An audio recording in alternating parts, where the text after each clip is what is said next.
Meron akong bibilhin mga darling. Punta tayo sa grocery store. Pero itong si Mr. gustong sumama. That's still good. Oh, that's still good? Yeah, because you don't eat it.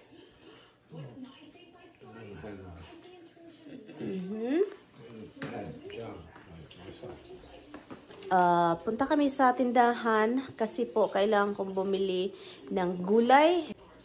Do you wanna get some salad?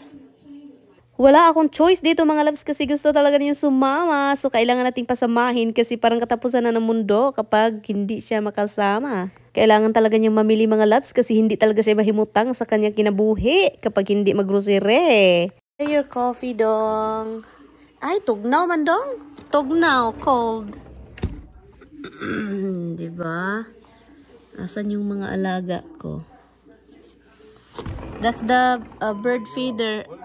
The bird feeder, the bird food bag. It went flying. I put it over there. I forgot to put it in the bag. Hala, Han, it's freezing, Han. Han. Hala, the car is so dirty. Hala. It's so covered with dirt. Oh my goodness. Oh. Mga sasakyan dito mga loves pagkatapos mag-snow, parang rin silang naliligo ng asin. Sobrang dumi yung mga sasakyan. Kita nyo naman nagputi-puti na. Pati yung daan nagputi dahil yan sa salt mga loves. Pangpahili sa ice kung mag-ice-ice ang daan. So kaya yun, ang puti-puti ng paligid mga loves. Pagkatapos first stop namin is dito muna tayo sa CVS kasi kailangan ko maghanap ng lagayan ng medication. Medication talaga, no? Pang mga tablitas, diba? Para sakit sa ulo kapag magbiyahe tayo mga darling. Ang ating ulo, palaging masakit talaga itong ulo ko. Iwan ko na lang si Batman. Kailangan ko magdala ng Aleve, pero ayaw ko magdala ng tibuok na Aleve na container, no? Gusto ko lang yung maliit na lagayan. At itong mga diaper na itong mga pangmatanda, gusto ko talaga yung suotin. So naghanap ako dito ng chopstick mga loves kasi ayaw kong mag-crack-crack yung aking wait doon sa eroplano, no? So kaya excited na talaga si Minera, nagkurog-kurog ng tuhod sa kadlock. Takot na talaga ako mga darling ay. There's a car, love. Padaplin, love. Padaplin. So, andito na kami sa loob ng tindahan mga loves. Gusto ko sanang kumuha ng gulay pero sabi pa ni Mr. Ops, puntikan ko nang dadasmagan yung si taon, no? So, kailangan daw namin dito lumiko sa lugar na ito kasi gusto pala mamili na naman ng mga pagkain ng mga alaga namin yon. Kasi talaga si Tami kapag every time mag-grocery, ayaw talaga kalimutan yung mga anak niya. Bahala na walay pantis mirian basta kay may pagkain yung aso't pusa niya, no? Pagkatapos niyan, dito siya sa pinakapaborito niyang lugar, yung Cold Cuts Adigno ko. Ang dami mga loves, ang mahal-mahal, delikado pastinain, no? They don't have eggnog. Naghanap siya ng eggnog. At alam ko namang they don't have eggnog. Wala na sila. Uy, taka-taka ramang katami. Wala na eggnog lang. Uy. Kawa naman itong mukha ni Mr. kasi naghanap talaga siya ng eggnog mga labs. Sabi ko, wala, may ka-eggnog dire dong. Wahew, tapos naman Pasko taon dong. Pang Pasko ng eggnog. So, pagkatapos dito mga labs, akala ko okay yung pag-grocery namin. Pero na-busy sa cellphone, may tumawag. Tumawag yung kaibigan niya, may-ari ng kumpanya. Nagtatanong kung paano daw anuhin yung mga anik-anik nila sa movie nila. But anyway, so yun. So, habang naghanap kami ng chicken, siya din may kausap. Ay, nako, napasabi ko na lang sarili ko. Parang katapusan na talaga ng mundo kapag mag-grocery si Mr. Kasi ang daming chicken mga labs, hindi ko na pinakita sa inyo. Nag-file naman chicken na ang halo sa chicken na yung nakalagay doon sa aming cart. So ang kinuha ko lang dito is yung mga gulay mostly, no? Kasi talaga ito yung plano kong lutuin. Hindi pa siya tapos. Meron pa siyang kausap na nabuboryo na ako. Naghihintay ako dyan ng matagal kasi talagang nag-video call na ang dalawa. Tapos na kami dito mga labs, pauwi na tayo sa ating grocery. Sa labas. Ang daming tao. Sunday kasi ngayon mga darling. So, kaya ang daming tao. Daming tao. Nice Rubicon. Nice Rubicon Wrangler. Yeah, I like it. No, Rubicon. I know. I said Rubicon. Oh, okay. Naku, talagang buhay na ito. Magbot-bot, mangkahan. Where is our car? On the left side. You sure? You can see it from here, really? It's the dirty one. They're all dirty. That's dirty. These are black. There's no space, oy. Don't put the meat close to the cold guts, love.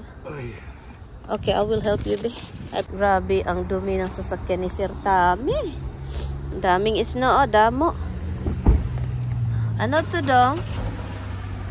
Oh my goodness, grabe yung traffic ngayon dito, mga darling, oh. Traffic man dito, ay. Grabe. Dito, oh, may ano pa, naglinya pa yung mga sasakyan dito, oh. Mag-car wash kami kasi sobrang dumi yung mga sasakyan ba. Dahil sa snow ba. Pagkahugaw na lang sasakyan, honey. This is very dirty, love.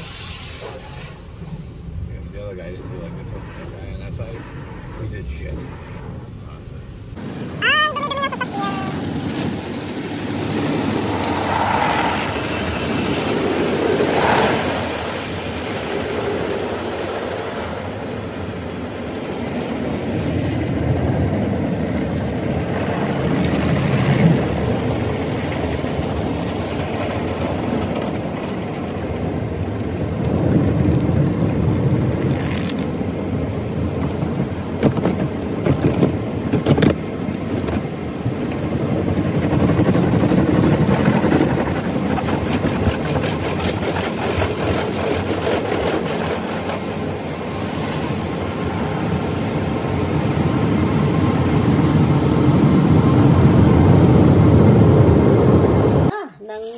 Nabili ni Mister kapag si Mister talagang mamili para siyang parang katapusan na ng mundo kapag siya yung mamili. Wala na talaga tayong mahimo ani. Wala na jud ko'y mahimo anihan. Ikaw na jud tamimo eh. Hala, there's a lot. Hala, I forgot we have a lot of that. Huh? It's right there. Look at it. Look at it. Kakaiba talaga itong asawa ko, mga loves, kapag maghanap siya ng chicken thighs, ang hinahanap niya ang bibig, ang mata, ang bibig may palihukon niya, no? Hindi man yung mga kamata-matahan, no? So, yun. Kailangan ko yung i-anik. Asan yung ano? Namili talaga siya, mga darling. So, ngayon, ang daming manok. Ang manok, nagtuka-tuka. Ang daming manok. So, ngayon, sabi ko, ano niya. Wala. Sabi ko kay Tami, kailangan kong bumili ng orange dong. Alam niyo, kailangan ko ng vitamin C sa kinabuhi ko. Kasi talaga yung katawan ko walang kasisi. Walang kasisi. At dahil mabait na asawa si Inday Miriam, nagluluto na siya. Kasi ang daming chicken, sabi ko, hoy, kailangan ba sa lahat ng chicken na yan para sa aso yan? Kailangan rin kumuha para lutuin ko para meron kang makain dong. So ngayon, nagbamarinate lang ako dito ng chicken. And then, bago natin ilagay sa oven. Kahit sabi niya sa akin, ayaw din niya kumain ng chicken kasi gusto niyang kainin yung leftover na swordfish. So sabi ko, lutuin ko na ito para bukas hindi na ako magluluto dong para maganda yung kinabuhi ko bukas. Hindi na ako aligaga, magluto-luto. So kaya ginawa ko na ito, mga loves, para bukas wala na akong gagawin. O diba, nag-offer pa talaga siya ng clementines niya. O diba, kasi bumili din siya ng clementines. Hindi magpalkan si Dudong. Sabi niya kailangan niyang maliit. Ako gusto ko ng malaki. Ay, Dudong, Tami talaga. Magkaiba talaga gusto namin. So yun, pagkatapos, mga loves, nito nilagay ko na siya sa oven, no? Very low lang yung pagkaluto para maganda, para moist. At nagkakat ako ng mga gulay kanina para meron tayong makain na gulay para masarap ang buhay. O diba, naglilinis lang ako dito. Hinugasan ko yung mga nilalagyan ko ng mga manok, o diba, kasi hinugasan ko yung manok, mga labs. Sinusure ko talagang hugasan yung manok. At ang daming mga, alam nyo ang manok dito, mga labs, ang daming fat. Kailangan mong kunin yung fat kasi hindi natin alam kung totoong fat ba yung fake na fat ba yun. Charot. Mag-ano muna tayo dito, magluto na tayo ng gulay, no? Ang unahin natin is yung onion. Ang tignan nyo itong manok, mga labs, tingnan nyo, o diba, ang lalaki ng mga manok dito, abnormal size man yan. Oy, gusto ko yung maliit talaga na manok kasi talagang pure na ano siya, para siyang native yung mga maliliit na manok. So yun, mga loves, proceed na tayo sa ating gulay. Nilalagay ko na yung mga gulay. Inuna ko muna yung ating mushroom, no? Kasi gusto ko yung mushroom mawala na yung tubig. At gusto ko mag-brown-brown muna siya bago ilagay ko lang lahat. At itong si Roxy Wise ng Wise, gustong kumain ng pagkain ng pusa. Sabi ko, labas ka dito, dahil labas. O, nakikinig, ang talino talaga. At habang nagluluto ako, mga loves, naglalaba din ako, no? At si Mr. din naglalaba. Ito yung nilabhan ko, hindi ko kinuha. So kailangan ko lang kunin sa dryer.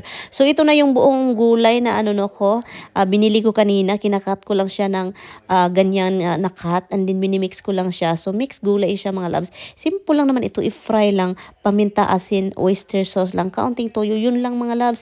Huwag na masyadong alatan para naman healthy talaga siya, sure talagang healthy. O kita nyo naman no, wala masyadong toyo, wala masyadong oyster sauce. So yun lang yung kakainin natin. Tara, kain tayo mga loves, gutom na. Ito yung niluto kong chicken kahapon na maliit. Buong chicken pero maliit.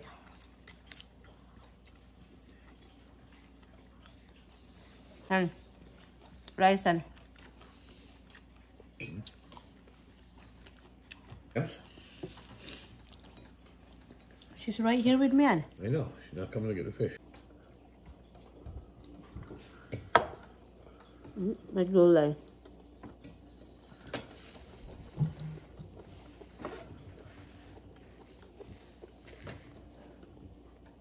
And there's chicken over there. Then standing.